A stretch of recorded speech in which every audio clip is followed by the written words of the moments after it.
டிஆ வேலை செய்யணும் குமார். இந்த படம் எப்போ ரிலீஸ் ஆகும் விமர்சனம் பண்ணலான்னு நான் காத்துக்கிட்டு இருக்கேன். ஏன்னா அன்றைக்கி படம் பார்க்குறவங்கள விட விமர்சனம் பண்ணுறவங்க தான் அதிகமாகிட்டாங்க. அதனால் இந்த படத்தை நான் விமர்சனம் பண்ண காத்திருக்கேன். ஒரு விமர்சனம் படத்தை பார்த்துட்டு சீடியாக பண்ணி பாலாஜிக்கு அனுப்ப போகிறேன். இன்னொரு விமர்சனம் வீடியோவாக பண்ணி பாஸ்கி சாருக்கு அனுப்ப போகிறேன். அவங்க எப்படி நடிச்சிருக்காங்க அப்படின்னு சொல்லேன். ஏன்னா நாங்கள் ரொம்ப ஆவலாக இருக்கோங்க நடிப்பை பார்த்து விமர்சனம் பண்ணேன். அப்புறம் சேவிங்க சார் சொன்னார், டிஆ வேலை செய்யணும் குமார் பாசுங்கிற பாஸ்கரில் வச்சு அந்த ரைட்ஸ் எங்களுக்கு கொடுத்துருங்க அப்படின்னு. அந்த ரைட்ஸ் நீங்கள் எதுவும் பணம் கொடுக்கணும்னா நீங்கள் வந்து புதுப்பேட்டையில் தனுசுக்கு தான் கொடுக்கணும். அவங்க தான் அந்த டைலாக் யூஸ் பண்ணியிருப்பாங்க. அதை நீங்கள் ரீமேக் பண்ணியிருக்கீங்க சார் பாசுங்கிற பாஸ்கரில். அதெல்லாம் ஒரிஜினலாக யூஸ் பண்ணியிருப்பாங்க. சும்மா ஜாலிக்கு சொன்னேன். சுந்தர்ஜி சார் ரொம்ப ஒரு பிடித்த டைரக்டர். ரொம்ப பொறாமையாகவும் இருக்கும். ஒரு காமெடி படங்கள் எல்லாத்தையுமே பார்க்கும்போது 25 வருஷத்துக்கு முன்னால் வந்த புஷ்பம் படத்தை வச்சும் பண்ணுற வாய்ப்பு அவருக்கு கிடச்சிது. 25 வருஷத்துக்கு அப்புறம் இப்போ ஹன்சிகாவில் புஷ்பம்னு சொல்கிறாங்க, அவங்களே வச்சு படம் பண்ணுறதுக்கான வாய்ப்பு அவருக்கு கிடச்சிருக்கு. பெரிய விஷயம். 25 வருஷம் ஒரு ஃபீல்டில் இருக்கணும் அப்படிங்கிறதுக்கு. 20 வருஷத்துக்கு முன்னால் வந்து புஷ்பமை வச்சு படம் பண்ணுற வாய்ப்புன்னா எங்களுக்கு இன்னும் கிடைக்கவே இல்லை. அதனால் ஹன்சிகாவில் இன்னும் எத்தனை 20 வருஷத்துக்கு அப்புறம் கிடைக்கிறாங்களே என்னன்னு தெரியல. பொதுவாக ஒரு சாங் பாடல்களை பார்க்கும்போது நான் பொதுவாக என்னுடைய பழக்கம் என்ன அப்படின்னா, ஹீரோ ஹீரோயினை பார்க்கறதோட பின்னால் ஆடிக்கிட்டு இருக்க டான்ஸர்களை தான் அதிகமாக ரசிப்பேன். ஏன்னா அவங்க ரொம்ப நல்லா ஆடிட்டு இருப்பாங்க. ஆனால் இந்த படத்தில் என்னென்னா உண்மையிலே ஹன்சியாவையும் சித்தார்த்தையும் அவ்வளோ பண்ணி பார்த்தேன். அவ்வளோ அழகாக இருப்பேன். நம்மளால் இப்படி படம் எடுக்க முடியலையே அப்படிங்கிற ஒரு வருத்தம் கூட இருந்தது சுந்தர்சி சார் பார்க்கும்போது. அட்லீஸ்ட் இந்த படத்தில் ஒரு அசிஸ்டன்ட் டேரக்டராக வேலை பார்த்துருக்கலாம், அவ்வளோ கலர்ஃபுல்லாக எடுத்திருக்காரு அப்படின்னு சொல்லி இது பண்ணேன். உண்மையிலே அவர் எனர்ஜியாக கேமராமேன்லேருந்து மியூசிக்லேருந்து எல்லாமே பயங்கர எனர்ஜியான ஒரு சாங்காக இருந்தது. பார்க்குறதுக்கு கலர்ஃபுல்லாக. நான் கலகலப்பெல்லாம் நான் ஃபேமிலியோடு போய் தேட்டரில் அப்படி விழுந்து சிரிச்சுட்டு அவங்களுக்கு ஃபோனில் வந்தேன். ரொம்ப ஃபேமிலியோட சிரிச்சேன். அப்படியும் இந்த படம் ஒரு ஃபேமிலியோட சிரிக்கக்கூடிய ஒரு படம் இருக்குன்னு நம்புகிறேன். டைட்டில் ரொம்ப எனர்ஜியான ஒரு டைட்டில், டிஆ வேலை செய்யணும் குமார் அப்படிங்கிற டைட்டில் கேட்கும்போதே அந்த படத்தை பார்க்கணும் அப்படிங்கிற ஒரு ஆவல் இருந்தது. அதே மாதிரி தான் தனஞ்சயன் சாரும் அப்படி தான் ஒரு தீயா வேலை செய்கிற ஒரு ஆள். அவருடைய நான் அசிஸ்டன்ட்லேருந்து அவரை ஃபாலோ பண்ணிட்டு இருக்கேன். அவ்வளோ ஒரு சுறுசுறுப்பாக இருப்பார். மன்னா ஹெல்த் மிக்ஸ் அப்படின்னு சொல்லி ஒரு ஃபுட்டு சாப்பிடுவார். அதை சாப்பிட்டுக்கிட்டு தான் எனர்ஜியாகிட்டே இருப்பார். நம்மளை பேசிக்கிட்டே இருப்பார், இங்கே மெயில் அனுப்பிக்கிட்டே இருப்பார், இங்கே ஃபோன் அட்டன் பண்ணிகிட்டே இருப்பார். அட் டைமில் ஒரு 3 வேலை பார்க்குற ஒரு கேரக்டர். சுந்தர்ஜி சார் அப்படி தான் அவ்வளோ பாஸ்டான ஒரு கேரக்டர். ஸோ இவங்க எல்லாருமே டீமாக எல்லாம் இறங்கி ஒரு தீயா வேலை செஞ்சுருக்காங்க. கண்டிப்பாக அந்த படம் 10 டிகிரியும் அப்படின்னு நான் நம்புகிறேன். வாழ்த்துக்கள், நன்றி. டிஆ வேலை செய்யணும் குமார் படத்தில் வந்து எனக்கு ஃபஸ்ட் கிளாஸ் ரோல் கொடுத்துருக்காரு சுந்தர்சியில் சீனாலே காமெடி. அது எனக்கு என்றைக்குமே தெரியும். ஒரு தடவை கேஷுவலாக பேசிட்டு ஒரு கலாட்டாவாக ஒரு செஷன் முடிஞ்ச உடனே வெளியில் வந்துட்டு சுந்தர்கிட்ட சொன்னேன், சுந்தர் வந்து நீங்கள் ஏன் வந்து நான் வந்து அன்பிரிப்பாடாக திடீர்னு பேசுவேன், எப்போ வேணால் பேசுவேன், நீங்கள் ஏன் எனக்கு ஒரு நல்ல ரோல் கொடுக்கக்கூடாதுன்னு. அப்போ சூப்பரான ஒரு விஷயம், அந்த டேரக்டருமே அந்த ரிஸ்க் எடுக்க மாட்டேன். என்ன சொன்னார், ஸ்கிரிப்டும் வந்து எடுத்துக்கோ, அதில் உனக்கு எந்த ரோல் பிடிக்கிறோ டிக்கெடி அந்த நீ பண்ணு அப்படின்னாரு. இந்த மாதிரி ஒரு ஸ்கிரிப்ட் பேச்சில் கூட யாரும் எடுத்ததே கிடையாது. என்கிட்ட அப்படி சொன்ன உடனே நான் சொல்லல, அந்த மாதிரிலாம் இல்லை சார், நீங்கள் எனக்கு ரோல் கொடுங்க நான் பண்ணுறேன்னு ஸோ இதை பண்ணேன். So thank you mister Sundar for that lovely offer. But இது எப்படின்னா, இந்த பொய் சொல்ல போகிறோன்னு ஒரு படம் நடித்தேன், நல்ல பெரிய ரோல் நடித்தேன். அதுக்கப்புறம் எல்லாம் சொன்னாங்க சூப்பர் ஆஃபர் வரும் அப்படின்னாங்க. அதுக்கப்புறம் 2 வருஷம் யாருமே படம் பார்க்க கூட இல்லைன்னு, அவ்வளோ பிரமாதமாக ஆஃபர் இருந்தது. யாருமே கவனிக்கல, பக்கமே ஓடுறாங்கன்னு பார்த்து எல்லாரும். அந்த அளவுக்கு பிரமாதமாக ஆஃபர் இருந்தது. நானே மொபைல் ஃபோனில் ஷூட் பண்ணிலாம் பார்த்தேன் நல்லா நடிக்கிறேன்ட்டு. இது எப்படின்னா, ஒரு தடவை இந்த ரெகுலராக ஃபிட்னஸ் ஃப்ரீக்காக இருக்கிறதுனால பீச்சில் வாக் போயிட்டு இருக்கும்போது எதிரில் ஒருத்தர் ஃபுல் டைட்டில் ஒருத்தர் வந்தார். அதுக்கு முந்தின நாள் தான் நடிகர் ரகுவரன் இறந்து போன நாள். இவர் எந்த அளவுக்கு டைட்னா லுங்கியை கருத்தில் விட்டுருக்காரு. அப்படியே வந்து தள்ளாடின்னு வந்துட்டு என்னோட வழி அடிச்சுட்டு அவர் மீனவர் கும்பல்லேருந்து வந்தார். நான் தலை டெய்லி டிவியில் பார்த்துருக்கிறேன், கலாய்ச்சிருக்கிறேன் அப்படின்னு. தேங்க்ஸ். எவ்வளோ பெரிய நடிகர் ரகுவரன் நேற்று அநியாயமாக போட்டாரு. அடுத்தது நீ தான்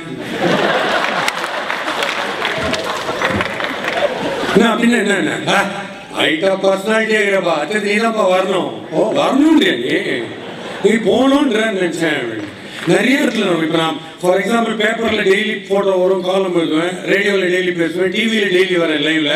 இப்படி வரும்போது ரொம்ப சந்தோஷமாக இருந்தேன்ப்பா, எல்லாருக்கும் தெரியும் சொல்லிட்டு லேட்டஸ்ட்டாக விம்மு விளம்பரம், ஒரு துளி விம் பாத்திரம் தேய்க்கிறதுக்கு அதில் நினச்சேன். எல்லா லாங்குவேஜும் ஹிந்தி, கன்னடா, மலையாளம் எல்லாத்துலேயும் ஃபேமஸ் ரொம்ப நினச்சேன்.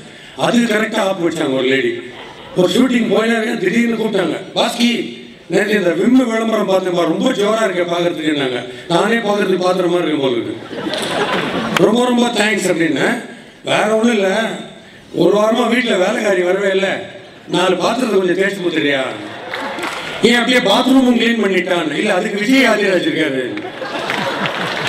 ஸோ இது எங்கே போனாலும் கேள்வி எதுக்கு சொன்னேன். இப்போ பாண்டியராஜ் சொன்னார், விமர்சனத்தை பற்றி சொன்னார். நான் ஓப்பன், நீ என்ன கலடா பண்ணல, இதுதான் நான் விக்கு வச்சுலாம் வரல, என்ன விமர்சனம் பண்ணாலும் ரெடி. அதே ஒரு இன்சிடென்ட் மட்டும் சொல்லிட்டு முடிச்சுக்கிறேன். நான் வந்து நிறைய காலேஜில் கல்ச்சரல்ஸுக்கு ஜட்ஜெல்லாம் போவேன். ஜட்ஜுன்னா நீங்கள் நினைக்கிற மாதிரி பெரிய மரியாதைலாம் கிடையாது. அங்கே உட்கார வைப்பாங்க, ஸ்டேஜில் பர்ஃபார்ம் பண்ணுவாங்க, கேள்வி கேட்கணும். நம்ம ரிபர்ட்டல்னு ஒரு 2 minutes நம்ம கேள்வி கேட்கணும். அவங்க ஒரு விளம்பரம் நடிச்சு காமிப்பாங்க. நான் போன காலேஜில் பொண்ணுங்கெல்லாம் கரா பண்ணிடுறாங்க என்னை பார்த்து, அப்படி கவலையே படல. மேடையெல்லாம் ஒரு விளம்பரம் நடிச்சாங்க. அது என்னன்னா கூவம் மினரல் வாட்டர். அந்த விளம்பரம் நடிச்சாங்க. அது என்ன நடிச்சாங்க யாருக்குமே புரியல, அவ்வளோ மோசமாக இருந்தது. கேள்வி கேளுங்க சார் அப்படின்னாரு ஒருத்தர். நான் தான் ஜட்ஜி மைக் எடுத்து கேட்டேன், இன்னைக்கு நீங்கள் போட்டியில் கலந்துக்கலையான்னு.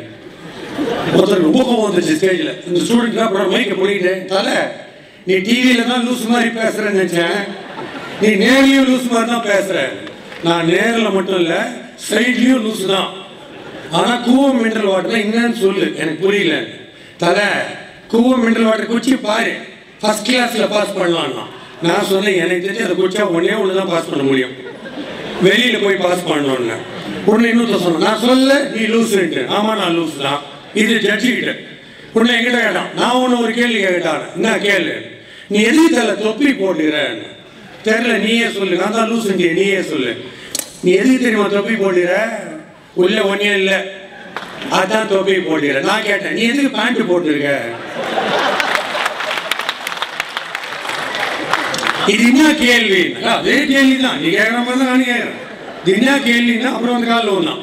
சரி, எனக்கு கவலையே கிடையாது. நான் வந்து எங்கிட்ட கேட்பாங்க, என்ன சார் 20 வருஷமா மீடியாவில் இருக்கீங்க. KS ரவிக்குமார் சார் வந்து என்ன மதிச்சு ஒரு எதிரியில் ஒரு ரோல் கொடுத்தாரு. இன்ஃபேக்ட் ஒரு சீன் ரொம்ப வந்து ஒரே ஒரு டயலாக் தான் இருந்தது அந்த சீனில்.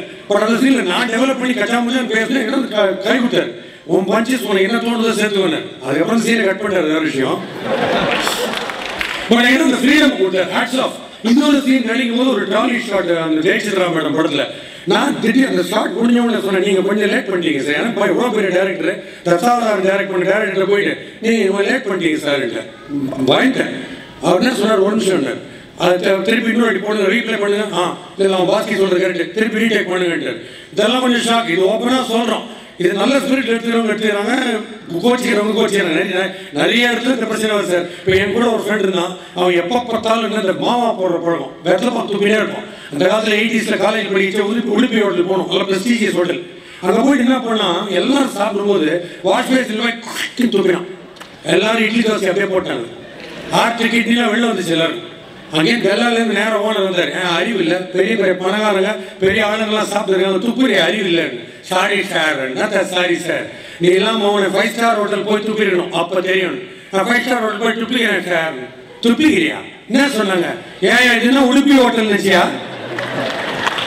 ஸோ எனக்கு லைஃப்பில் எங்கே போனாலும் ஏதாவது ஒரு கிண்டல் பண்ணிட்டே இருப்பேன். என்ன கிண்டல் பண்ணாலும் ஸ்போர்ட்டிவாக எடுத்துப்பேன், தப்பே கிடையாது. நீங்கள் என்ன வேணால் கிண்டல் பண்ணலாம். மறுபடியும் இந்த பியூட்டிஃபுல்லான ஒரு ஆப்பர்ச்சுனிட்டியை கொடுத்ததுக்கு Sundar alias comedy, Sundar C, அதில் அந்த ரோலில் வந்து ஒரு 3 டஃப்பான விஷயம் சொன்னார். ஒன்று ஸ்கூட்டர் ஓட்ட வச்சுருக்காரு, அது ஸ்கூட்டர் ஓட்ட வராது. இன்னொன்று நான்வெஜ் கையில் மீன் எக்கெல்லாம் பிடிச்சிக்கணுன்னாரு. நான் ரைஸாதம் கேஸு, நான் வந்து பூண்டுக்கு மேலே பூண்டியே சாப்பிட மாட்டேன். அதுக்கப்புறம் வந்து ரொமான்டிக்காக ஃபீல் பண்ணி ஒரு சீன் நடிக்க சொன்னார். அது கிட்டத்தட்ட ஒரு 25 டேக் ஆச்சு. சார் இன்னொரு டேக் போகலாமான்னு, இல்லை படமே ரிலீஸ் ஆகிடுச்சுன்னாரு. அதனால நான் வந்து எல்லாத்தையுமே ஸ்போர்ட்டிவாக எடுத்துக்கிறேன். இந்த மே டே ஆக்சுவலாக May 1 தான், பட் தீயா வேலை செய்யணும் குமார்னு சொல்லிட்டு May 2nd May Day மாதிரி ஆக்கியிருக்காரு. May the best things happen to the entire unit and it's going to be a great grand success, of course with your support. Thank you so much.